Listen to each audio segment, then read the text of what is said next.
Shalom, saudara, kami mengharap semua baik adanya. Hari ini firman Tuhan terambil dari Mazmur 55 ayat 23b dan kitab Amsal 12 ayat 13b. Firman Tuhan saya bacakan, tidak untuk selama-lamanya dibiarkannya orang benar itu goyah.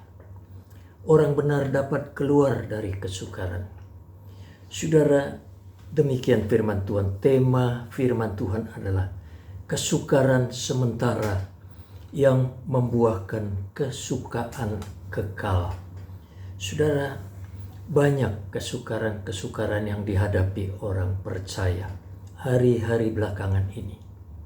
Kita mengerti, memahami keadaan sedemikian rupa.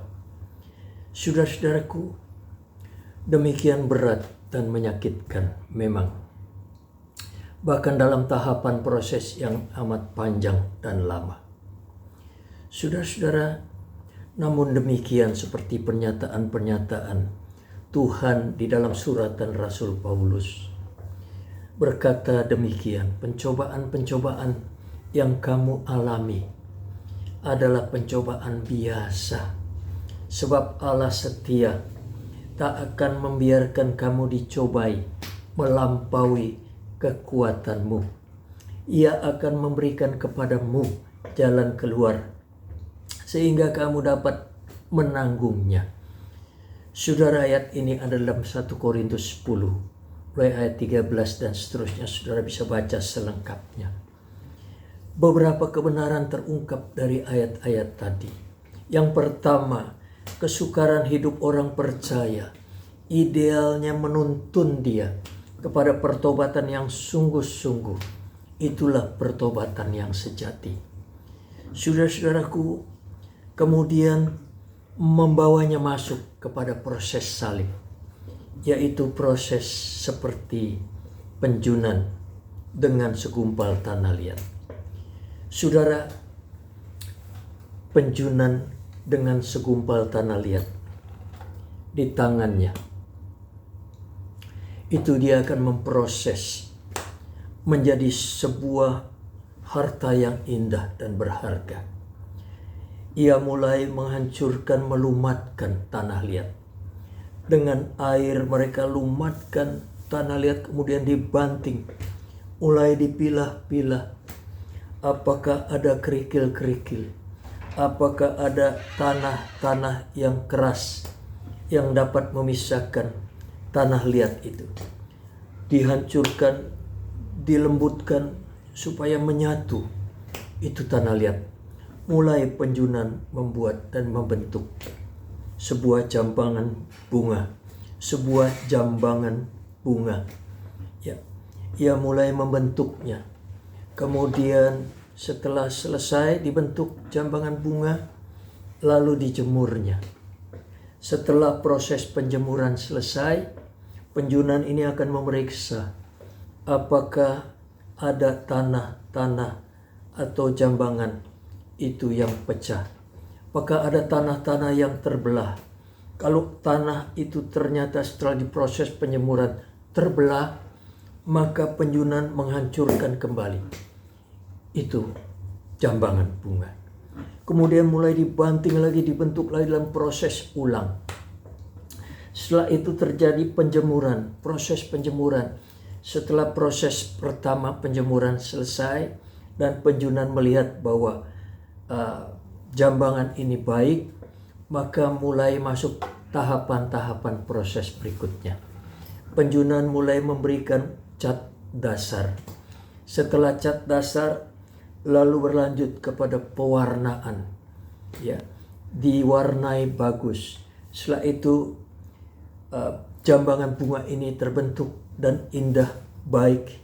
Saudara-saudaraku, dijemurlah, kemudian setelah bagus, mulai dipernis, dipercantik dan seterusnya, maka jambangan bunga ini mulai, saudara-saudaraku, terlihat luar biasa.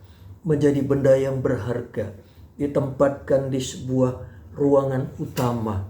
Saudara-saudaraku, dan mahal harganya. Itulah Penjunan memproses tanah liat dari yang mulai tidak berharga, tanah diinjak-injak, menjadi benda yang mempunyai nilai dan harga yang mahal. Saudara-saudaraku, kalau jambangan bunga ini dia bisa berbicara, dia bersaksi. Pada waktu ia diproses, maka dia akan berkata bahwa penjunan itu jahat, penjunan itu kejam, sangat menyakitkan. Ya, tetapi setelah ia menjadi jambangan bunga yang baik, yang indah, yang kini tempatnya juga bukan tempat yang dulu ia diinjak-injak oleh orang, dilalui oleh orang. Sekarang dia ditempatkan di tempat yang indah. Dan kini dia berkata, penjunan itu baik, penjunan itu hebat, ya, membentuk dan memproses hidupku sehingga saat ini aku menjadi barang yang bernilai. Saudara-saudaraku, itulah yang Tuhan sedang lakukan lewat kesukaran-kesukaran hidup kita. Saudara-saudaraku, Tuhan membentuk hidup kita menjadi orang yang berkualitas di mata Tuhan. Kalau life of quality ini kita bisa pertahankan sampai akhir, sampai ending, maka Tuhan kagum dengan kehidupan kita. Saudara, berikutnya kita akan melihat bahwa di dalam ayat-ayat tadi terlintas di sana pengertian-pengertian untuk kurun waktu yang terbatas saja, sebentar saja. Kata tidak untuk selama-lamanya dibiarkannya orang benar itu goyah. Ya, saudara-saudaraku, hanya terbatas dalam kurun waktu yang sebentar. Namun demikian, hidup orang percaya di tangan Tuhan akan menghasilkan hidup yang berkualitas bagi kekekalan. Menjadi saksi Tuhan untuk merepresentasikan kasih kemuliaan Tuhan di dalam kehidupannya. Saudara-saudaraku, Rasul Paulus melukiskan kesukaran akibat proses pencobaan pada orang percaya sebagai hal yang biasa. Enggak ada hal-hal yang luar biasa sehingga ia menilai bahwa itu terlalu berat. Ya, tidak ada hal-hal yang luar biasa di luar kemampuan kita. Sebab Allah menopang. Ia setia menuntun, memantau dan menjaga orang percaya. Sehingga beban itu menjadi enteng. Kita memahami peristiwa ajaib ini. Semacam ada jaminan Tuhan pada kita. Bahwa proses itu dijamin dan ditanggung. Jika kita dapat melewatinya, tentu saja dengan kesanggupan yang diberikan Tuhan, maka kita akan lulus, kita akan diberkati Tuhan. Saudara-saudaraku, hal yang lain kita bisa melihat bahwa banyak orang stres hari-hari ini bukan karena beban hidup, tetapi oleh karena hidup terlalu senang. Sehingga hidup ini monoton, datar, dan menjemukan. Saudara-saudaraku, ibarat seekor kera yang bertengger di atas dahan pohon. Ketika ia ditiup angin sepoi-sepoi, kemudian kera ini terlelap dan jatuh. Terpaan angin badai justru membuat kera selamat, tidak jatuh. Sebab kera itu ketika angin badai meniupnya, ia berpegangan erat terhadap dahan pohon. Saudara-saudaraku, Tuhan kadang-kadang meminjam penderitaan hidup kita untuk menyatakan kasih dan kemuliaannya di dalam kehidupan kita.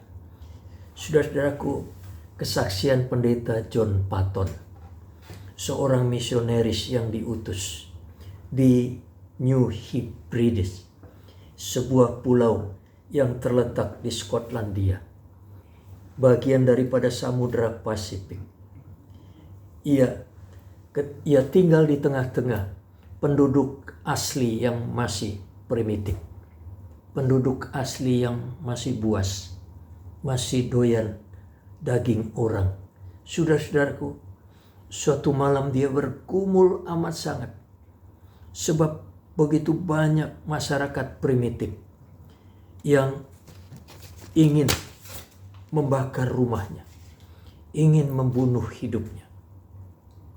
Saudara-saudaraku, mereka menyerbu dan mengancam dirinya dan istrinya, hendak membunuh dan membakar rumah itu. Saudara-saudaraku, maka terjadi malam itu hiruk pikuk suara massa yang begitu banyak mengepung, mengelilingi rumahnya dalam pergumulan yang amat sangat berat sepanjang malam. Tiba-tiba suara yang gaduh itu tidak terdengar lagi, seperti banyak kaki-kaki orang yang lari tunggang langgang.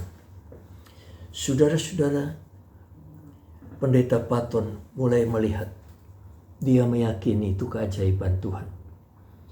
Peristiwa ini setelah berlangsung selama 1 tahun, peristiwa ini berlalu 1 tahun, kemudian tiba-tiba datanglah kepala suku masyarakat primitif itu. Dan dia menuturkan kesaksian, menuturkan kisahnya kepada Pendeta Patton ini. Pak Pendeta, perkenalkan saya, kepala suku seluruh masyarakat primitif di sini. 1 tahun yang lalu, saya pernah mengepung rumah Pak Pendeta, ingin membunuh Pak Pendeta, ingin membakar rumah ini. Tetapi ketika kami mengerahkan seluruh masyarakat primitif, masyarakat kami, tiba-tiba kami melihat ada banyak orang-orang yang tinggi-tinggi dan besar-besar dengan selengkap senjata yang gede-gede, yang lengkap mengelilingi rumah Anda di sini. Sehingga pada waktu itulah kami merasa kecil, kami ketakutan. Lalu kami bersama-sama ambil langkah 1000. Kami lari tunggang langgang. Dia tanya kemudian, ini kepala suku kepada Pendeta Patton, Bapak Pendeta, sebenarnya berapa orang Anda tinggal di sini?